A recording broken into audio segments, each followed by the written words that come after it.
Bueno, pues tenemos el placer de tener aquí a un invitado que me gustaría pues que se presentara él mismo para que pues nos comentara también, ¿no? Cuál es su posición y pues cuáles son sus credenciales. Por favor. Hola, ¿qué tal, Fabián? Pues mira, antes que nada, pues me da mucho gusto estar aquí con ustedes, con este Cecil, que pues realmente es una herramienta estupenda. Antes de hablar de mí, déjenme felicitarlos y desearles toda la suerte y todo el éxito del mundo para este próximo Cecil. El Cecil es algo que a mí me encanta. Tuve la fortuna, primero que nada, de organizar uno como estudiante en aquellos entonces, la primera década del 2000, y luego tuve también la suerte de estar en dos, uno como egresado y otro más todavía como estudiante de la maestría, también de aquí de la UAM. Entonces, pues el CECIL me parece una herramienta estupenda, sobre todo para los estudiantes, porque bueno, yo creo que lo más cercano que se tiene ya al mundo laboral, al mundo ya de la investigación, al mundo de las ponencias, de los artículos, todo este tipo de cosas que a todos les llegará en su momento, o si no es que algunos ya están trabajando en esto, y que pues es estupendo, ¿no? El Cecil para mí, repito, fue en su momento la puerta para poder entrar al mundo de los artículos, al mundo de las ponencias. Gracias al Cecil que organizamos en aquel entonces, mi generación, pues me permitió partir de ahí hacia otros congresos. Y es estupendo, ¿no? Porque además conocen gente, viene gente de otras universidades, a veces hasta del extranjero, ¿no? Y bueno, eso es importante también por el intercambio de ideas, el intercambio de trabajo, ¿no? Que se está haciendo para saber, ahora sí que también para tomar el pulso, ¿no? De lo que se está escribiendo en estos momentos, los intereses que tiene la comunidad literaria y académica. Es estupendo, en fin, es algo que a mí me encanta en lo personal. Y bueno, en cuanto a mí, bueno, yo soy egresado de la licenciatura en Letras Hispánicas de aquí de la UAM. También cursé la maestría en Teoría Literaria en la misma universidad y soy egresado del doctorado en Letras de la UNAM. Entonces, bueno, ya tengo desde el 2017 dando clases aquí en la UAM. He dado clases en varios periodos, sobre todo en estos últimos años de pandemia que nos han tocado. También tuve la oportunidad de hacer 2 años de estancia postdoctoral en esta misma universidad con un proyecto sobre teatro mexicano.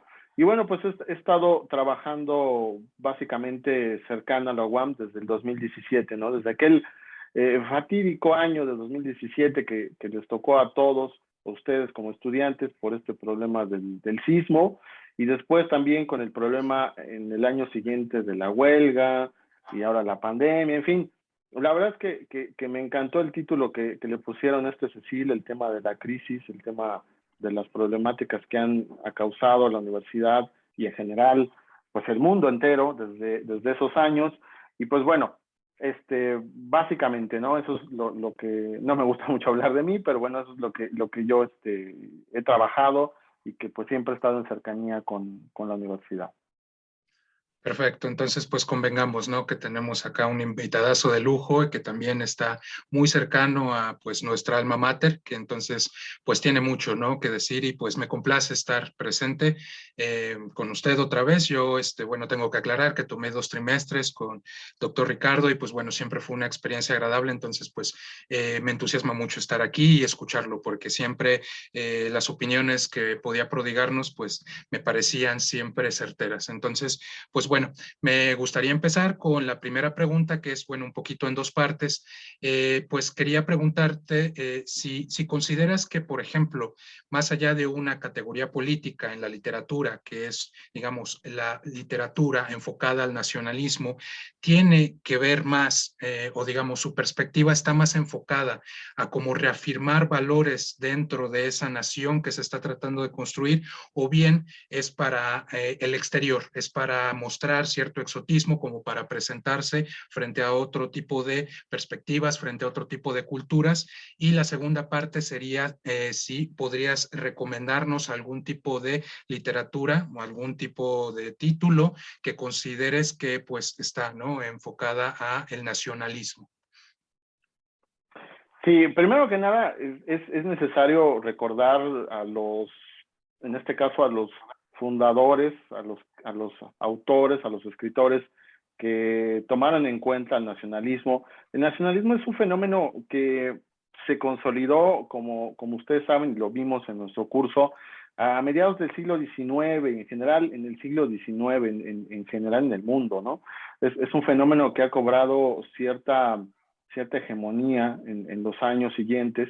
Y hoy en día es un tema bastante interesante porque efectivamente, como ustedes me comentaron aquí en las preguntas que me mandaron, pues sí, es un tema que se ha reactivado con los últimos años en las diferentes ciudades, en las diferentes naciones y en general en Latinoamérica, ¿no? Es un tema bastante complejo a la luz de nuestros acontecimientos que hoy tenemos y que definitivamente marca en nuestras instancias un momento clave, sobre todo en el momento en que en las élites del poder se tiene esta hegemonía, porque hay que pensar que el nacionalismo, aunado a la globalización, es un tema que cambia conforme también el país ha ido cambiando, ¿no? En nuestro país hemos sufrido en algún momento dado y hemos atravesado diferentes etapas de un nacionalismo, desde ese nacionalismo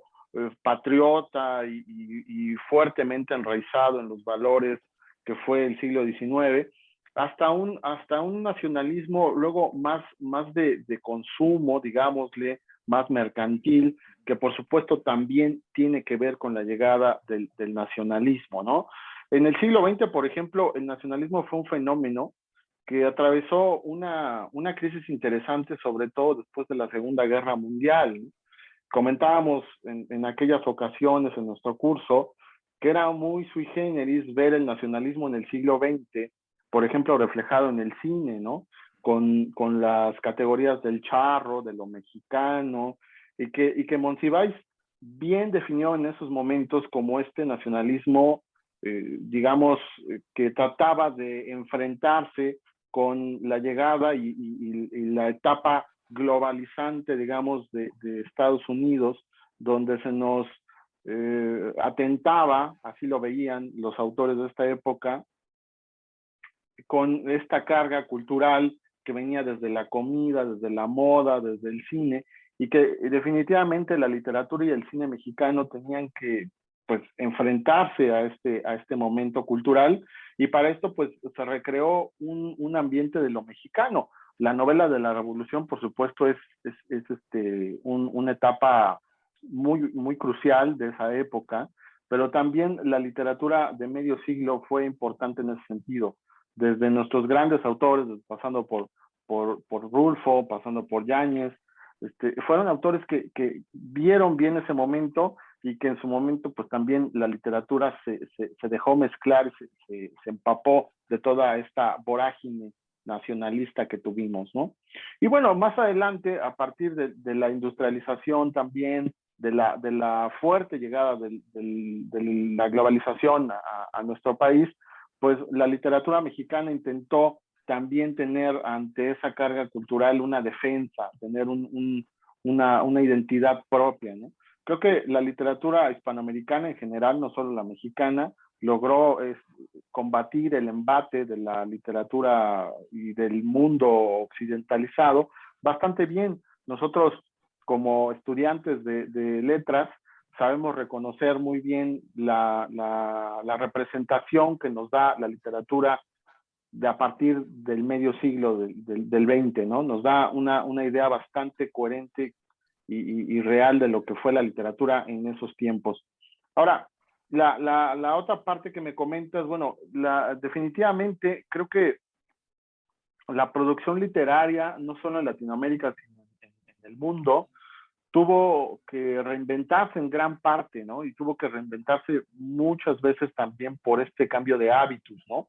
hablando de hábitos, el tema este que le encantaba a Bourdieu y que lo emparejaba con la noción precisamente de campo cultural.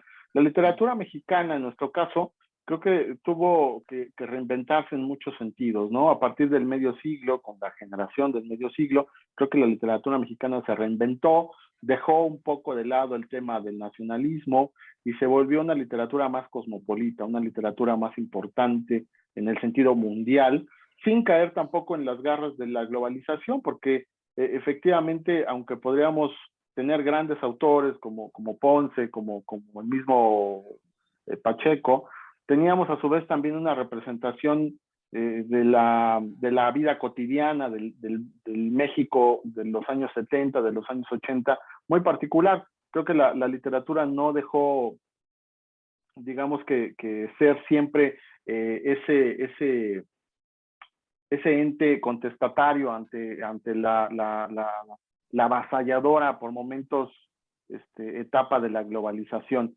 Hoy, en nuestros tiempos, creo que la literatura en general se ha tenido que reinventar en muchos sentidos, ¿no? Porque, mira, por un lado podemos decir, y hay muchos autores que comentan este paso de la globalización como esta etapa un poco sin identidad, ¿no? Del arte en general, de la cultura en general, que trata de hacer esta especie de cultura mundial, ¿no? Donde, pues, también nos hacen creer o nosotros queremos ser estos ciudadanos del mundo, esta parte donde la literatura y en general el arte es un conglomerado mundial, pero a su vez la globalización y la etapa neoliberal creo que en este sentido también nos dejó una cosa, y hay autores que están de acuerdo con esta idea, que es el cambio a la tecnología. Hoy podemos decir sí que hay empresas y hay editoriales que marcan una pauta, que marcan un destino hacia el camino totalmente, en este caso, de la preponderancia, ¿no? Globalizada, mercantil, pero también creemos que en este caso la tecnología nos ha ayudado mucho a que, digamos que se democratice un poco la literatura, porque gracias a esto, pues hay mucha gente que está publicando, ¿no? Está publicando a través de los blogs, de las wikinovelas, de los poetweets, de los de las novelas en internet, en Amazon, por ejemplo, en fin, sí. en ciertas plataformas que han logrado que la literatura y ese medio de producción ha podido resistirse, digamos, ese cambio, ¿no? Por ejemplo, en mi caso, siempre suelo poner tanto en presencial como ahora que estuvimos en este cambio de lo virtual, siempre suelo facilitarle al alumno tener todas las herramientas, ¿no? Para tener los recursos de los textos que vamos a leer, del trabajo que vamos a hacer. Y pues es impresionante, ¿no? Porque sí, en la tecnología podemos quejarnos muchas cosas de la tecnología, pero también tenemos esta parte que definitivamente no podemos obviar, no podemos hacer a un lado, que nos ha facilitado la vida en muchos sentidos. Sobre todo en esta etapa crítica del mundo con el lado de la pandemia, ¿no? Donde no podemos acercarnos a las bibliotecas, bueno, ahora ya un poco más, ¿no? Ya se están abriendo algunas, pero durante mucho tiempo estuvieron cerradas, fue algo que nos evitó definitivamente estar salvaguardados y que, bueno, pues al final tenemos que estar en consonancia con esto, ¿no? Con este nuevo orden mundial y que, por eso digo, nos ha facilitado algunas cosas, pero no podemos negar que también ha afectado otras, como en este caso los sistemas de mercado, de producción editorial, que definitivamente pues, han ido en declive, ¿no? Desde hace muchos años. Claro, en ese sentido, pues bueno, frente al fenómeno, todo esto de la globalización, de también pues poder participar de ciertas colectividades a través de los medios digitales, pues ¿crees que eso significaría como pues el final definitivo de estos movimientos nacionalistas o al contrario, esto parece que anticipa un reavivamiento de este sentido patriótico, de este sentido muy interno de tratar de cerrarse como digamos una respuesta frente a la globalización? ¿Tú qué opinas al respecto? Mira, yo creo que efectivamente sí hay un revivamiento de los nacionalismos, no solo en el aspecto literario, sino en el aspecto en general mundial y cultural. Este fenómeno lo estamos viendo con muchas tendencias de extrema derecha en Europa o con tendencias tiránicas y autoritarias en otras partes del mundo, como África, incluso como en algunas zonas de Latinoamérica y que definitivamente está marcando un antes y después a partir de un tiempo, ¿no? No podemos pensar en la incursión militar que tiene Rusia en estos momentos sin saber que Rusia en su momento estuvo preparándose para este momento, ¿no? Desde crear sus propios medios de producción, que Rusia, por ejemplo, tiene en paralelo con México, que siempre ha sido un país muy nacionalista, ¿no? Y que ha sido un país que le ha interesado, sus autores les ha interesado desde el siglo XIX hablar de sí, ¿no? Ya sea como crítica, como alabanza, pero siempre hablar de sí, ¿no? Siempre hablar de, digamos que intratextualmente, intrahistóricamente, un poco también como se hizo en México durante gran parte y se sigue haciendo, por supuesto, pero también creo que este reavivamiento de los nacionalismos, como me comentas aquí, pues tiene que ver con este cambio de orden mundial, ¿no? Donde los diferentes medios de producción tienen que enfocarse en crear cosas propias por resistirse un poco a este cambio, resistirse un poco a la llegada de otros medios, de otros temas, ¿no? Por ejemplo, en general hoy vemos la tendencia mundial en muchos sentidos en el mundo literario es escribir sobre ideas distópicas, ¿no? Aunadas a la ciencia ficción y este tipo de temas, que tiene rato en Estados Unidos teniendo ese control sobre el tema literario, y que a lo mejor si pensamos en temas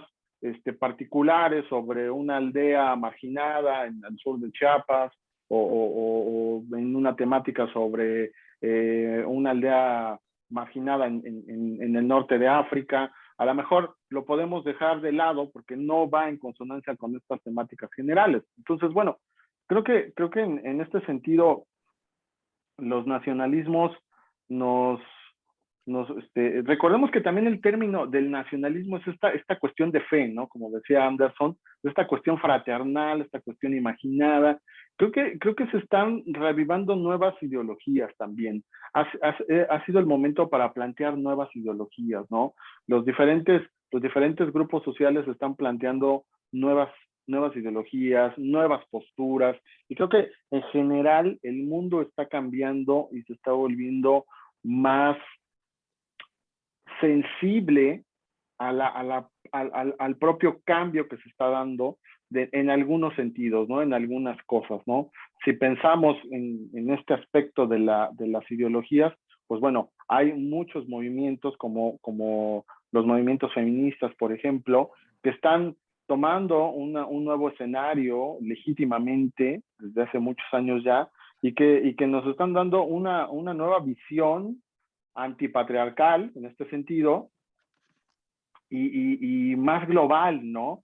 En este sentido también como ciudadanas del mundo, ¿no? Las feministas creo que son ese grupo y en general la comunidad LGQTB es creo que estos grupos que se identifican más con ser estos grupos ciudadanos del mundo, ¿no? En el que las barreras se rompen, en el que se evita o se quita esta cuestión de apropiarse de algo, sino más bien de crear una comunidad más fuerte, más sólida, ¿no? En este sentido. Entonces, sí, creo que se están haciendo muchas cosas importantes, muchas cosas relevantes en esta parte de nuestros tiempos.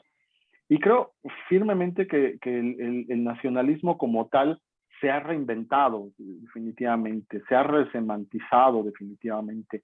No creo que ya podamos hoy en día pensar en un nacionalismo como tal hegemónico, ¿no? Como el que se dio en el siglo XX o como el que se dio en el siglo XIX, sino creo que tenemos que pensar hoy en un nacionalismo que trata de abarcar otras cuestiones más importantes, ¿no? No solo la cuestión de identificarse con una idea, digamos, patriarcal en este sentido, occidental en este sentido, sino más humana. Y es ahí donde cobra relevancia lo que nosotros hacemos precisamente como investigadores y como especialistas, no solo de la literatura, sino de la cultura en general, ¿no? Claro, sí, sí, sí. Bueno, creo que es muy interesante también, ¿no? Con respecto a esta idea también de que pues el resurgimiento, ¿no? La resemantización de estos nuevos movimientos nacionalistas, pues tienden como que a ser una respuesta casi, ¿no? De inmunización, ¿no? Un poquito como lo propone este Roberto Espósito, ¿no? De que es como un mecanismo de protección frente a un, digamos, fenómeno económico, político, social que trata de arrasar y de homogeneizar, ¿no? Y pues bueno, eso creo que es una transición perfecta para la siguiente pregunta que te quería hacer, porque bueno, digamos, si convenimos que la literatura pues tiende a visibilizar como los aspectos marginales de nuestra cotidianidad, como a proponer puntos de fuga también de todo lo que es inmediato, ¿no? De nuestra cultura, y también creo que enfrentarnos en contra de estas ideas hegemónicas, pues me gustaría preguntarte, para ti, ¿cuáles crees que sean los nuevos retos, ¿no? Que habrá de enfrentar el ejercicio literario en esta coyuntura entre el nacionalismo y la globalización? O sea, es decir, casi entre el afán, ¿no? Por una heterogeneidad ideológica y un proceso totalizador, ¿no? Que es emprendido por esta nueva etapa del capitalismo, ¿no? Entonces, justamente eso, ¿no? ¿Cuáles son estos retos, ¿no? Frente a este tipo de fenómenos, de esta protección, de este, pues, avasallador, ¿no? Como que proceso que trata de homogeneizar o por lo menos como que tratar de minimizar esas multiplicidades, ¿no? Que la literatura también propone en su producción.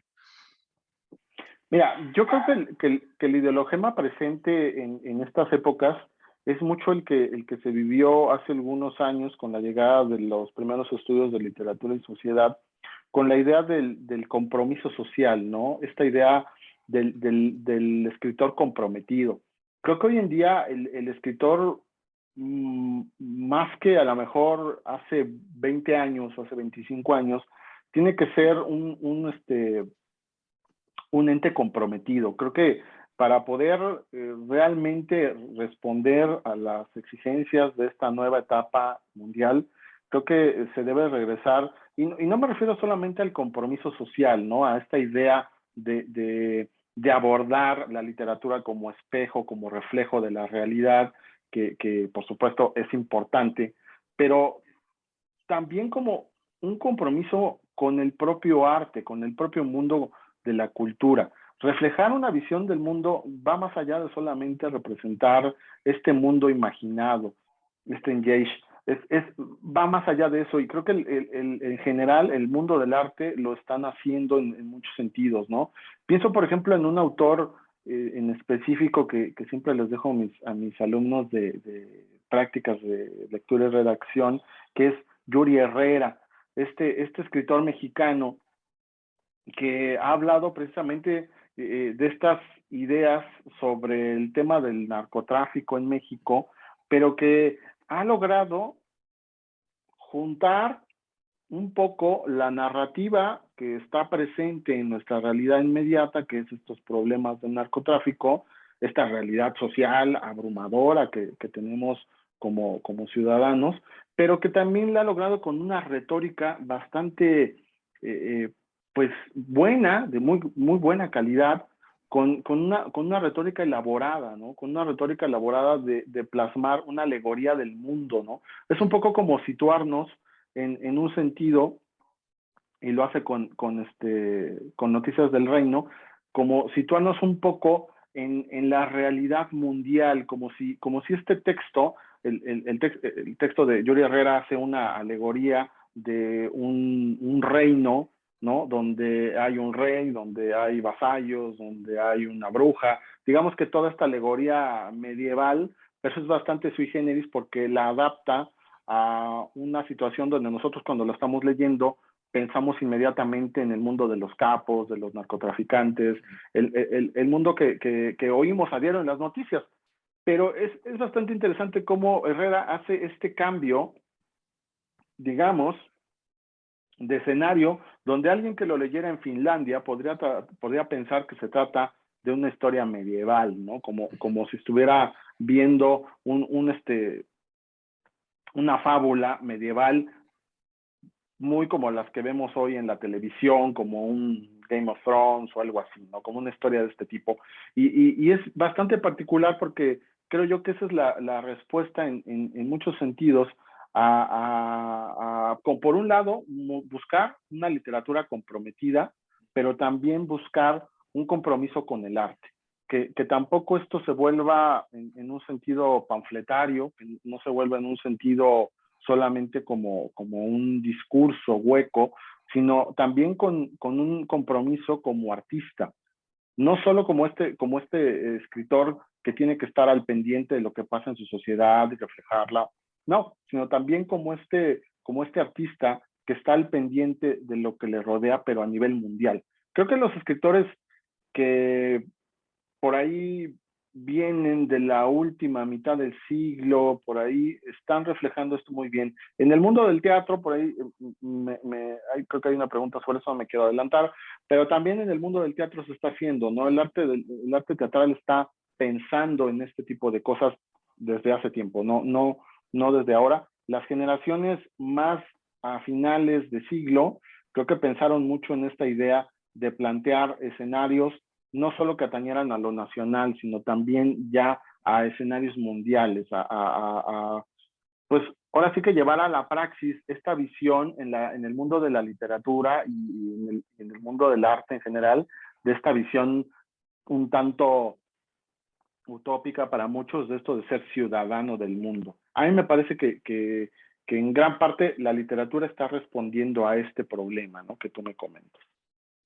Sí, no, bueno, me parece fascinante eso, ¿no? Que al final pues se respondió, ¿no? Esta primera pregunta porque pues lo que escucho es que también, ¿no? El afán también por hacer una literatura comprometida, si bien no del todo nacionalista, pues tiene, ¿no? Que tiene que bordear el hecho, ¿no? O sea, el acontecimiento interno, digamos, local, y que pues bueno, o sea, cada cosa será resignificada por quien se dé por aludido, como dices, ¿no? Finalmente los extranjeros podrán tener una percepción distinta de, por ejemplo, en este caso, un mexicano sobre el narcotráfico que inmediatamente reconoce, ¿no? Y ahí es donde pues se desdobla también la literatura, ¿no? Tiene, además, ¿no? De que puede haber un compromiso social, una crítica completamente certera, pues también está ahí bullendo la literatura como tal, lo estético, ¿no? Y que puede ser reconocido por lo demás y pues ojo, ¿no? También con esa recomendación de Yuri Herrera, que también, ¿no? Creo que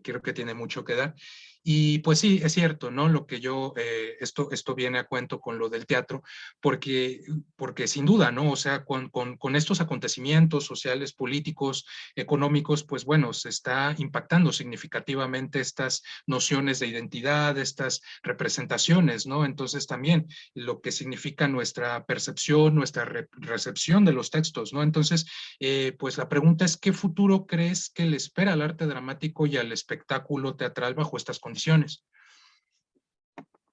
Mira, creo que los autores de esta época, como te comentaba un rato, creo que lo han pensado bien, sobre todo en el sentido de que muchos de los autores, por decirte Luis Ailón, Jaime Chabaud, que Jaime Chabaud está un poco a caballo entre la generación actual y la generación anterior, el mismo Hugo Salcedo está un poco entre esas dos generaciones, pero sobre todo autores más jóvenes como Alejandro Ricaño, que lo leímos en el curso de teatro que tuvimos, que estuve contigo, o Bárbara Corio, por ejemplo, ¿no? Autores más jóvenes que rondan, por ejemplo, ahorita los 40 años, algunos de ellos, creo que lo pensaron bien en el sentido de que el arte teatral se ha diversificado.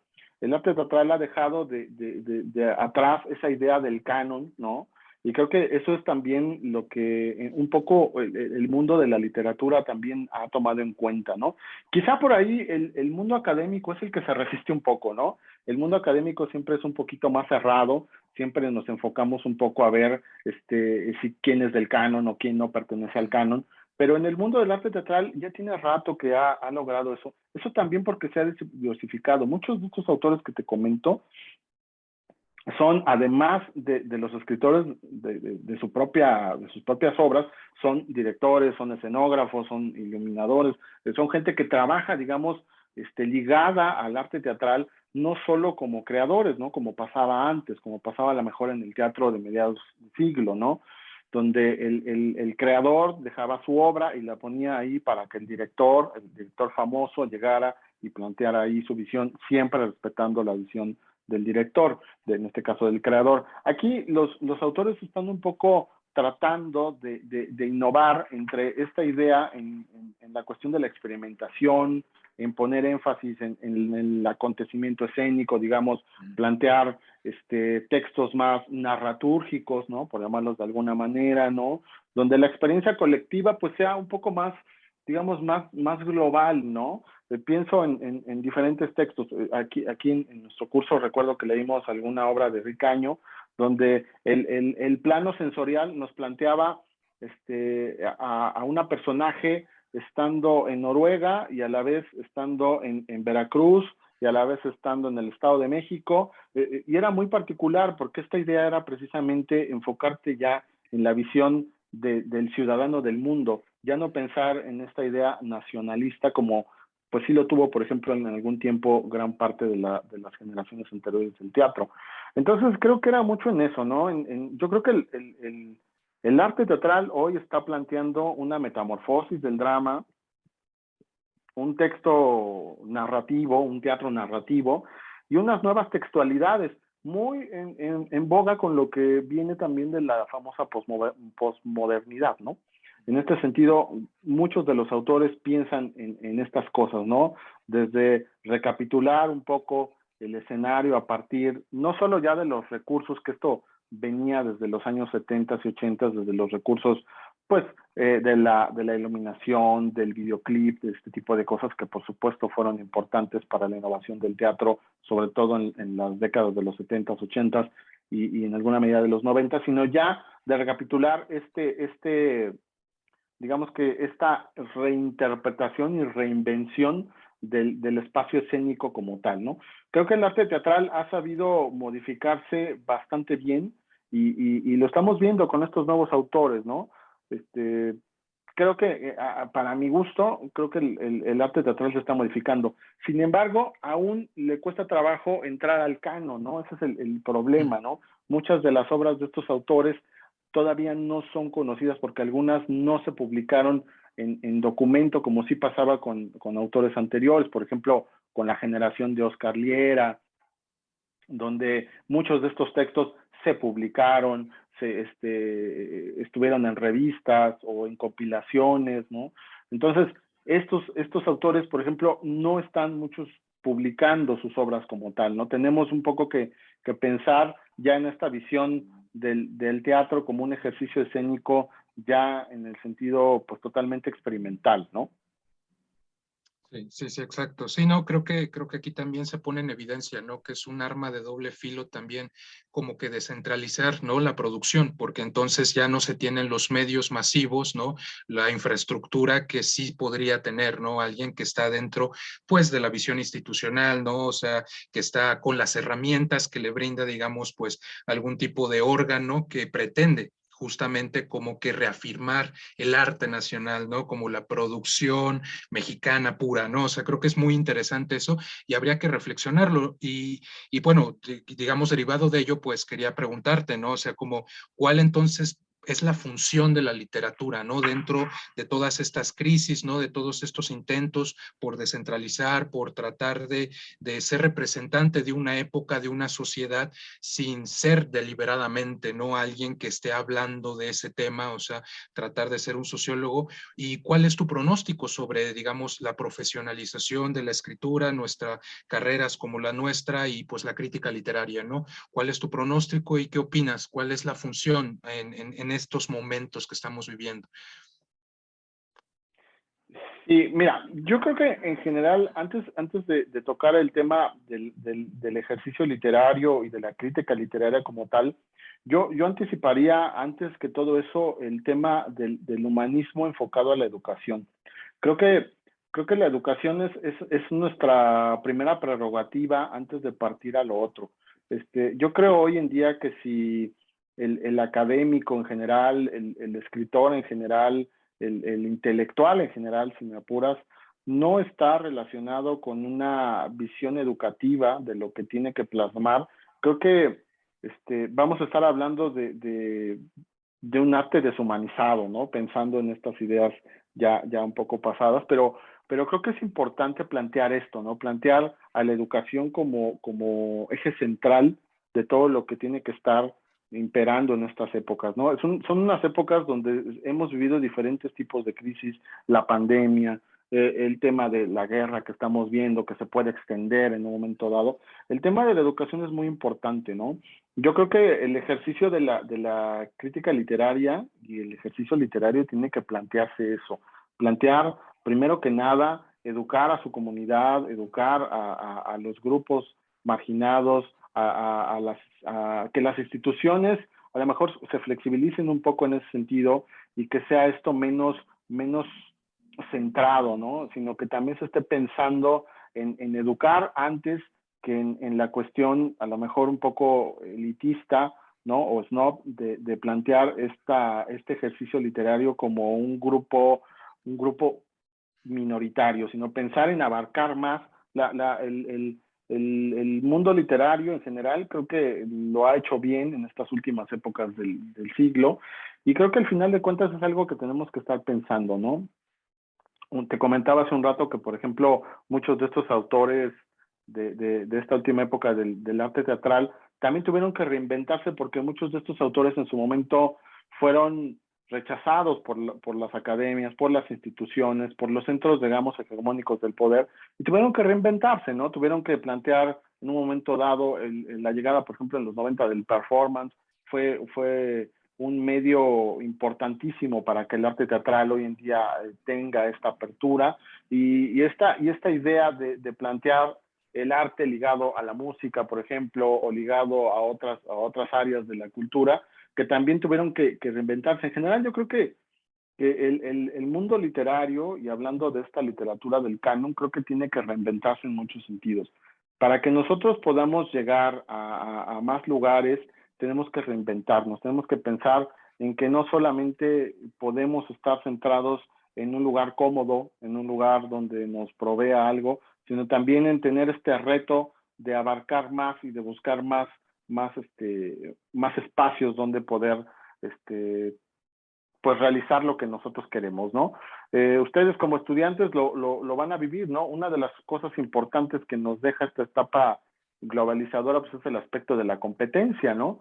Cuando nosotros nos damos cuenta, hace muchos años, un profesor muy querido de esta universidad, recuerdo que nos comentó el aspecto de la globalización directamente en el aspecto de la competencia, ¿no? Y la verdad es que en ese momento, como estudiantes, Hernán Silva se llama el profesor, un gran profesor de aquí de la universidad, él nos comentaba en ese aspecto, y a lo mejor en su momento no lo vimos como después lo íbamos a ver ya como egresados, como cuando empezamos a ejercer el campo cultural, porque realmente no nos dimos cuenta que efectivamente el tema de la competencia hoy es muy importante, ¿no? Si nosotros nos damos cuenta, poco a poco se empieza a hacer este ejercicio, y en un momento dado, pues nos vamos dando cuenta que el mundo de la competencia cada vez está más, ¿no? La llegada de los idiomas, la llegada de nuevas prácticas educativas, pedagógicas, ¿no? La llegada